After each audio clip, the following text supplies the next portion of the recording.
I'd like to introduce you to Jeff Phillips, small business owner, married for 28 years, 2 daughters. He is fed up. How many of you are fed up? Fed up with reckless spending, with big government, and wants to bring our country back to the principles of our founding fathers. I want you to hear this gentleman speak next. Here he comes. Welcome him, please. Hello, my fellow patriots. You ready to take this country back? It's awesome to see so many of you coming together at what is, in my estimation, I know you'll agree with me, the most critical election in this lifetime. Early voting begins today. Bill's talked about it. October 14, 2010. Taking our country back starts today. Did you get to vote today? Please make it a priority if you haven't done so.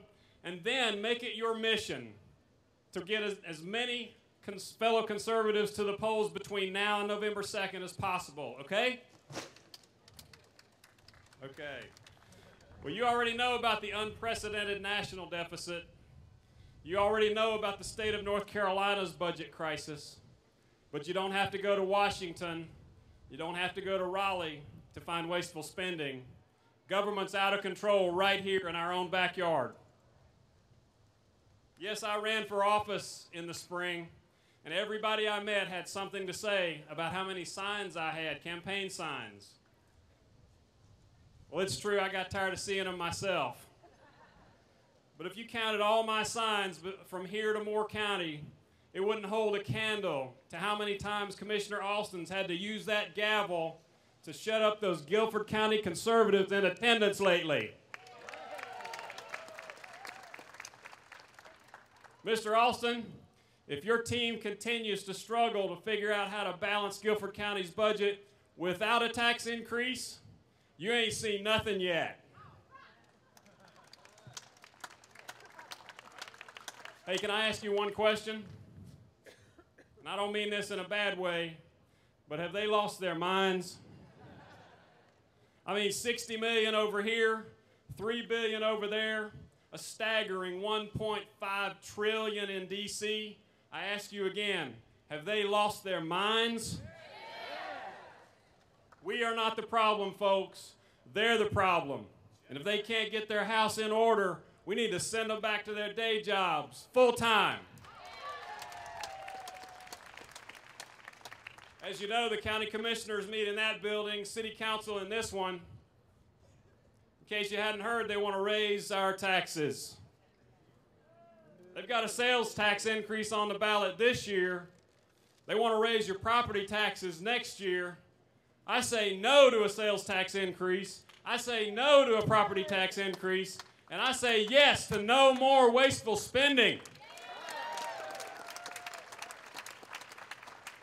They want us to believe that it's just not possible to spend less.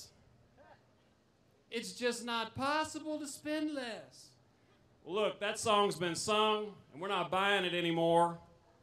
I'm a small businessman, and you're trying to tell me that it's not possible to spend less? I don't think so. Are you kidding? Our elected officials have got to start leading with some common sense and some compassion for the people they represent. They must reduce our taxes, not increase them in the most severe economic crisis since the Great Depression. The power rests with us. We, the people, must send strong conservative candidates to replace every elected official that opposes lower spending and less taxes. From the local level to Washington, the arrogance of the ruling elite must come to an end. Speaking of arrogance, a few months ago, one Guilford County commissioner sarcastically asked conservatives in attendance, "Where have you been for the last 20 years?" Well, it's true, Commissioner. It's taken some of us a little while to figure out what's going on around here. But here's my question to you. Where have y'all been for the last 60 million? And while I'm on the topic of arrogance, Commissioner Coleman, we're still waiting for an apology. We're not holding our breath But your careless remarks during a recent commissioners meeting described capitalism and the free market as one that's best when assisted by government. Well, it's one thing not to have a good understanding of capitalism, but it's frankly shocking and unacceptable for a person given the honor of the position you hold to publicly challenge the American citizenship of our own Isabella Adkins.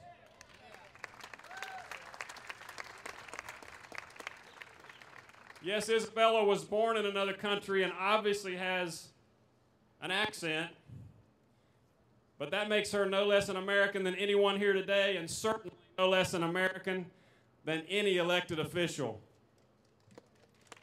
Ms. Coleman, you owe an apology to the people of Guilford County, and most especially, you owe it to Isabella. Frankly, one of the greatest examples of American patriotism in our midst tonight. I leave you with this final thought. Many of us have believed the lie that the principles of separation of church and state requires that Christians relinquish their duty to defend and protect those God-given rights of life, liberty, and the pursuit of happiness. To set the record straight, Thomas Jefferson coined the phrase wall of separation between church and state, not in the Constitution, but in a letter to concerned Christians, January 1802. The metaphor was used exclusively to keep the state out of the church's business, but never to keep the church out of the state's business.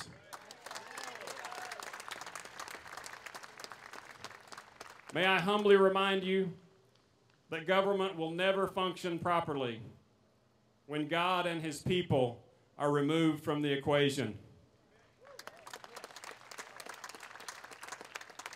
The future of our country depends on God and each of you. Taking back America starts today. Let's get it done, friends. Thank you for your time. God bless you, and God bless America.